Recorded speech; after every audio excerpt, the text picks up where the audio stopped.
Alrighty, folks, as I'm sure many of you have seen by now, Jimmy Kimmel got himself yanked off air. He just couldn't help himself. He had to open that big mouth and talk about Charlie Kirk. You would think someone with so much to lose could just learn a lesson by watching his liberal television friends one by one wreck themselves. I'm thinking, I don't know, Colbert and some of the others. But no, he had to smear Charlie's name. Anyway, with crybaby Kimmel and Time Out, it didn't take long for some of the deranged Democrat friends of his to rush to his defense. Oh, let's go to Brian Stelter. He was first up, and his meltdown on CNN is definitely worth a watch. But let's back up and look at what Kimmel actually said on the program that has caused controversy. This is from Monday night in his Monday evening monologue. Kimmel suggested that the alleged killer of Charlie Kirk might have been a pro-Trump Republican. He said, quote, "The MAGA gang desperately trying to characterize this kid who murdered Charlie Kirk as anything other than one of them and doing everything they can to score political points from it." He said in between the finger pointing, there was grieving. Kimmel was expressing what we've heard some other liberals say in recent days, that the motives are unclear and that maybe the suspect in this case was a Republican or was some sort of far-right fringe figure. Of course, there has been a lot of discussion about that in recent days. There's a lot of evidence pointing in other directions about the suspect. But Kimmel was on the air talking about this, making a very serious commentary amid his jokes in his monologue Monday night. Yeah, well, I think we took that apart in the Alex Jones segment earlier in the show. Stelter went on accusing Republicans and pro-Trump allies of targeting Kimmel and ABC, even though Republicans had nothing to do with this at all. Jake Tapper even jumped in, tried to help the baseless argument get to the finish line. Listen to the rest of this mess. What he said specifically was, quote, "The MAGA gang is desperately trying to characterize this kid who murdered Charlie Kirk as anything other than one of them and doing everything they can to score political points from it." That can be read in several ways. That could be heard in several ways. It could also be It could also be argued he's saying that what the MAGA gang is doing is just trying to make sure that they don't have any ownership of it, not necessarily that this killer, this horrible person, was part of them. I mean, I think you're making a very important point.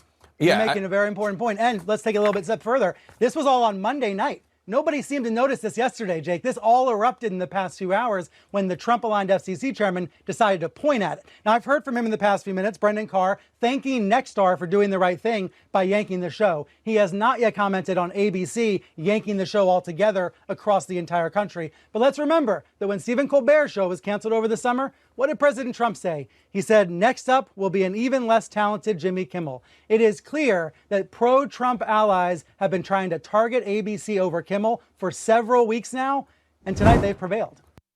He's just not funny. Kimmel's just not funny. That's it. He stopped being funny. The meltdown over Kimmel's cancellation continues to pour in. Chuck Schumer didn't take the news too well. In fact, he joined CNN and had his own meltdown. Here's the clip. Senator Schumer, your reaction to this? It is outrageous. It's a page right out of Xi's playbook. This is just despicable, disgusting, and against democratic values. Trump and his allies seem to want to shut down speech that they don't like to hear. That is not what democracies do. That is what autocracies do. And it doesn't matter whether you agree with Kimmel or not. He has the right to free speech. And so it is just outrageous. It is indicative of autocracy. And I am just outraged by it. Again, this is what dictators do. This is what Xi would do. This is what Putin would do. We are not that country. Who's Xi? Who's he calling Xi? Xi. I'm kidding. Chinese president. Xi Jinping. CNN, the House of Meltdowns, also booked Representative Robert Garcia to cry about Jimmy Kimmel. He went on the network to lash out and complain, but just like all of his peers, Garcia forgot to condemn what Kimmel actually said. They just want to bitch and moan about Kimmel getting bounced. Watch. When you see that Jimmy Kimmel is gone because of that, does that even hit harder home to you? Look, I'm honestly, this is very concerning. I think, first, Jimmy Kimmel is a late-night host. He's a comedian. We have the First Amendment in this country. Folks have the right to say what's on their minds, and certainly in a monologue on a late-night show. And I think anyone that's going to listen and watch that clip, I mean, it's pretty clear that this is a direct attack on free speech. And it's one thing for all of us to unite and talk about political violence and denouncing political violence. it's another now to target people who you may not agree their opinion with, or that you don't like what they have to say. What's happening right now in these attacks on universities, attacks on people in their job because we don't like what they say, or we're policing every word. This is an extreme example now, and another direct attack on the media. And I think one thing is important to be said at this moment. Yeah.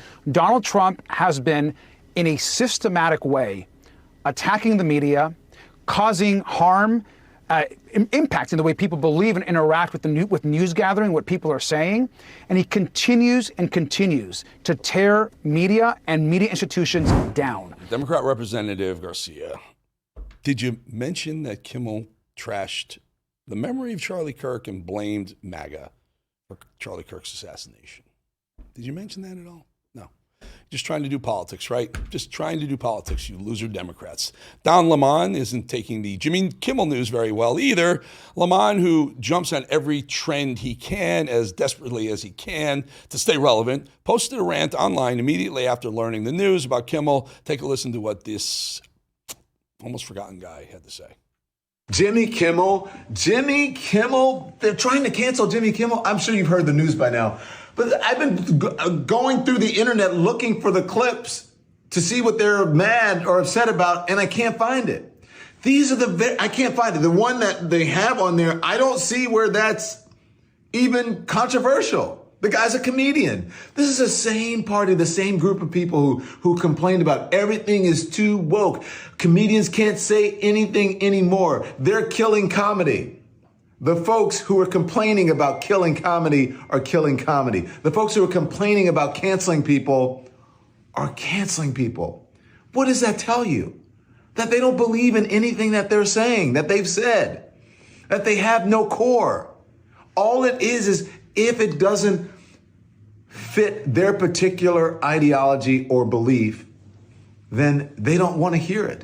And that's the moment. It's a little different, though. I mean, I do get the point about Kimmel. He's just trying to be funny, but I just, that's why I don't believe that they canceled. I'm not sure they're canceling Kimmel. They canceled Colbert. I'm not sure they're canceling Kimmel just yet, and if they are, I don't think it's over Charlie Kirk. I think it's because the ratings suck, and they're blaming the Charlie Kirk assassination for. It gave them an out, gave them a reason, at least an acceptable reason for some of the audience members to say, okay, we get it now. But the reality is these things cost hundreds of millions of dollars to produce, and they don't produce nearly that amount in ad revenues.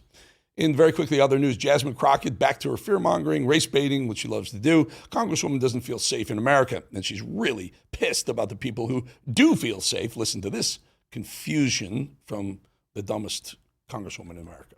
Director. And frankly, when people sit around and say things like, oh, you know, we're happy because now we feel safe, I don't know who feels safe in this country except for the white supremacists. Because I specifically, as a black woman, definitely don't feel. The white supremacists feel, they're the only people who feel safe. I feel safe. I'm not a white supremacist. I feel safe. Don't you feel safe? I feel safe. I know people in D.C. feel a little bit safer right now. Memphis is probably getting a little bit safer right now, too. Maybe soon Chicago will feel a little safer. And I'm sure all those people there are white supremacists. In fact, I think a lot of them are minorities. Jazzy jazz. All right, folks. All right, here. Let's do this. Here, I got to go here. I got to find it. Here it is, The Edge. Go to this page. Go to this YouTube page. Just go right there. Eric Bolling, The Edge. Just go to that page, will you?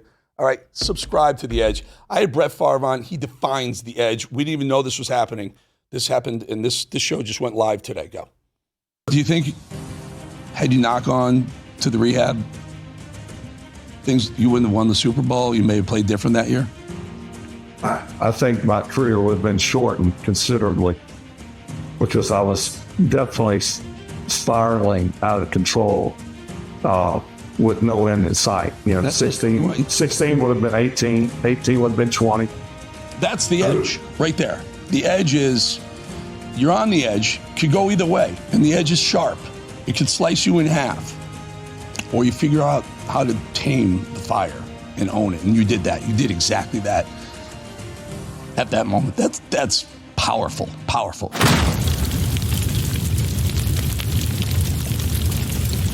All right, Benny, put up that full screen because I'm watching you guys. You Rumbles, you Getter, you Rav chats. You guys are all over when I ask you for voicemails. Just want you to subscribe to that page right there. See how you guys do. See, we'll be back 2.5. Hey, we have a surprise for you. Because you're going to subscribe, we're going to get Steve Bannon after the break.